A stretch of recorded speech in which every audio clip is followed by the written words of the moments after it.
Alors l'été bat son plein, les courses elles aussi ont repris du service et souvent l'été en trail est aussi le moment des plus grands rendez-vous, des courses majeures du circuit, celles qui font battre un peu plus les cœurs simplement parce qu'elles ont su créer de beaux moments de sport ou tout simplement parce qu'elles se situent dans un endroit emblématique comme le célèbre Ultra Trail du Mont Blanc qui a lieu tous les étés fin août à Chamonix.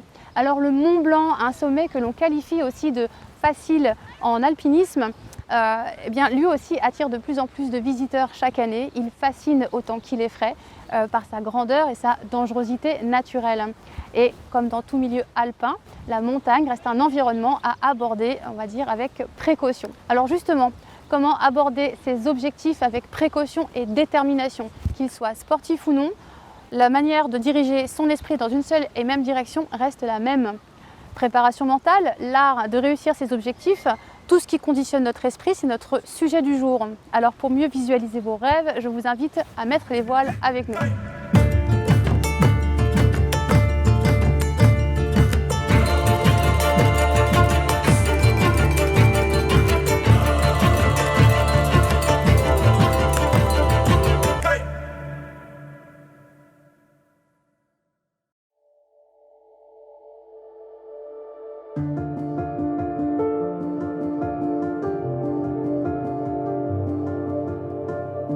Bienvenue à vous à bord de ce voilier. Nous sommes ici sur le lac d'Annecy, un lieu aussi inspirant que ressourçant pour vous parler de préparation mentale. Alors, il est vrai qu'au cours des différents épisodes que vous avez pu voir jusqu'ici cette saison, je vous parle beaucoup de trail. D'abord parce que c'est un sport qui a occupé une bonne dizaine d'années ma vie et aussi parce que dans le sport, on retrouve des valeurs de vie comme ça qui peuvent nous aider dans tout ce que l'on entreprend au quotidien, dans notre vie en général, pas forcément que dans le sport, pour réaliser nos rêves et réaliser, voire dépasser nos objectifs. Détermination, persévérance, motivation, courage, volonté, ambition, humilité, résilience, autant de valeurs comme ça qui nous dirigent, on va dire, qui nous soutiennent et qu'on retrouve dans le sport, mais bien sûr que l'on peut comme ça observer au quotidien. Alors le mental, une partie de nous qui nous aide justement à réaliser et à atteindre, voire dépasser même nos objectifs, mais c'est pas la seule.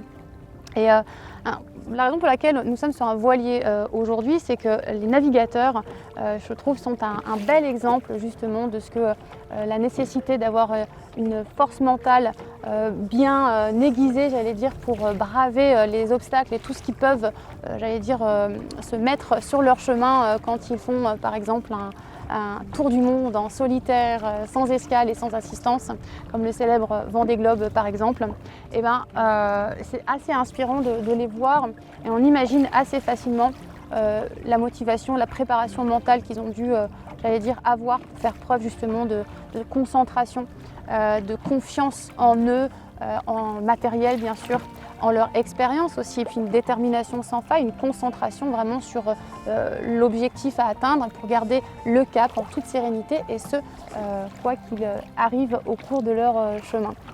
Alors la préparation mentale, c'est un concept qu'on a, développé, en tout cas qu'on associe pour les sportifs, qui consiste en une méthode bien spécifique justement pour leur permettre d'atteindre leurs objectifs.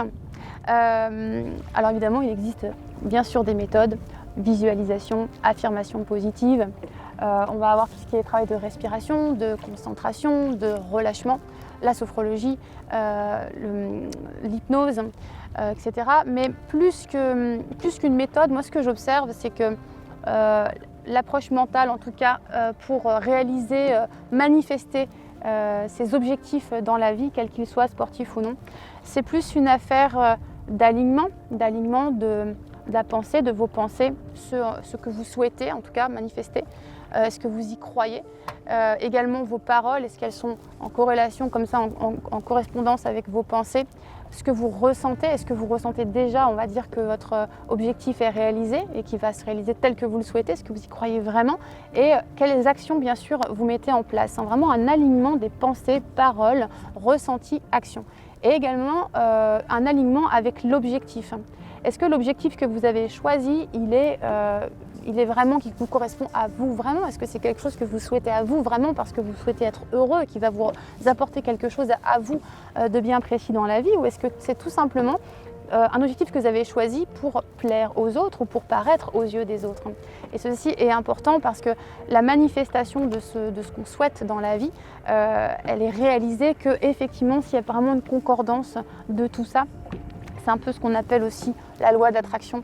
Voilà, moi je vois ça plutôt comme une vision de la vie, comme on peut voir la vie de manière spirituelle, cartésienne ou scientifique. Et en tout cas, l'alignement des pensées, des paroles, des actions, des ressentis, etc. ou la loi d'attraction comme vous voulez. En tout cas, c'est aussi une façon de voir la vie et de comprendre comment l'esprit fonctionne et de comprendre la puissance de l'intention. Les 5 clés pour réaliser vos objectifs, c'est très simple. Observez vos pensées déjà. La pensée est créatrice. Donc faites en sorte que vos pensées soient tout le temps positives et dirigées vers ce que vous souhaitez voir se manifester, vers ce que vous souhaitez expérimenter, vers ce que vous désirez le plus.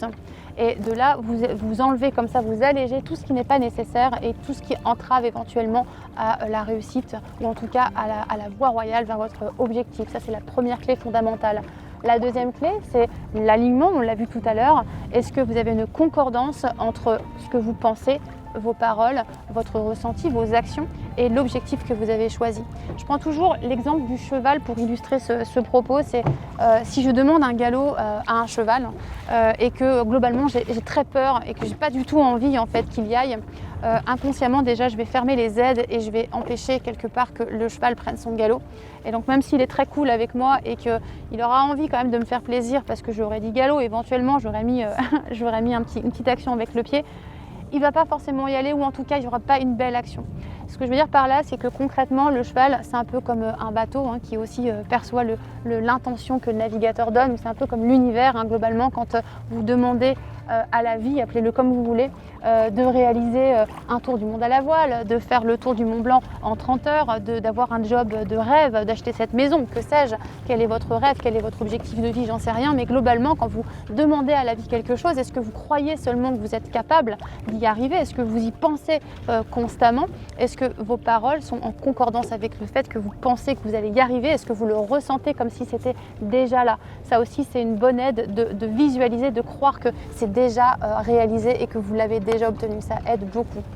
Donc les pensées, les paroles, les ressentis et ensuite évidemment est-ce que vous agissez dans le sens de ce que vous souhaitez. C'est sûr que si on veut faire le TMB, le tour du Mont Blanc en 30 heures, ça va nécessiter un peu de préparation physique, de technique, de repérage et plein de choses pour vous mettre en condition idéale. Donc ça c'est important de respecter voilà, toute cette, on va dire cette concordance, l'alignement encore une fois. La troisième clé que je veux partager avec vous, c'est donc la foi, c'est croire en vous déjà, croire en la vie, puisque la vie ne veut que votre bien et qu'à partir du moment où vous alignez toutes les choses dans le sens de ce que vous désirez, pourquoi elle vous refuserait ce que vous souhaitez? C'est déjà croire en ça. Et aussi croire en vous, en vos compétences, en vos qualités, en ce que vous avez mené jusqu'ici pour arriver à vos objectifs. Bien sûr, on peut croire aussi en son matériel, en son équipement, en son bateau quand on est sur un navire. C'est quand même bien aussi d'avoir confiance en tout ce qu'on met en œuvre pour y arriver. Et la foi, le fait de croire amène à la confiance et la confiance amène au relâchement, on va dire à la sérénité d'une certaine manière et donc au relâchement. La quatrième clé que je veux partager avec vous, la détermination, le why, pourquoi vous faites ça, pourquoi vous avez choisi cet objectif. Parce qu'à partir du moment où vous vous rappelez en permanence de pourquoi vous faites ça, quelle est votre motivation profonde, alors vous allez sans arrêt revenir à ça et le moment où vous aurez un doute, vous aurez peur, vous aurez des obstacles, et ben ça vous aidera à persévérer, à continuer, à avancer. Il y a de nombreux témoignages comme ça d'exemples de grands sportifs ou autres, de champions qui auraient eu 1000 raisons d'arrêter sur une course ou autre et qui forcent, j'allais dire, de courage, de persévérance, de résilience, d'humilité, de remise en question, et bien on continuait, rien lâcher, peut-être le why, justement, à se souvenir de quel était leur objectif principal et ça leur a permis voilà, de gagner de grandes courses ou en tout cas de réaliser leurs objectifs.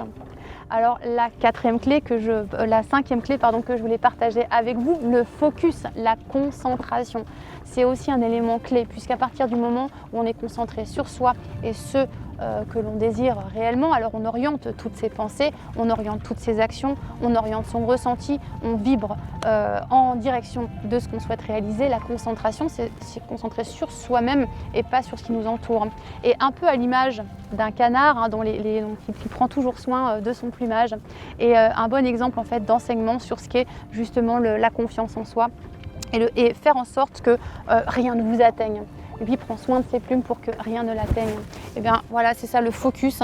Rien ne devrait entraver votre motivation, votre objectif, la réalisation de vos rêves à partir du moment où vous êtes complètement déterminé, concentré, que vous alignez toutes vos pensées, actions, paroles, ressentis vers un objectif qui vous est propre, bien déterminé.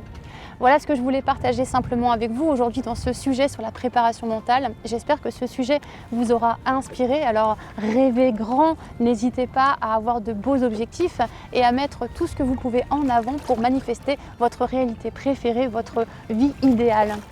Si vous êtes curieux d'autres aventures en Haute-Savoie, je vous invite à vous rendre sur le blog vivreenhaute-savoie.com. Allez à la rencontre de personnages aussi passionnés et passionnants que vous et partagez avec eux de vos expériences.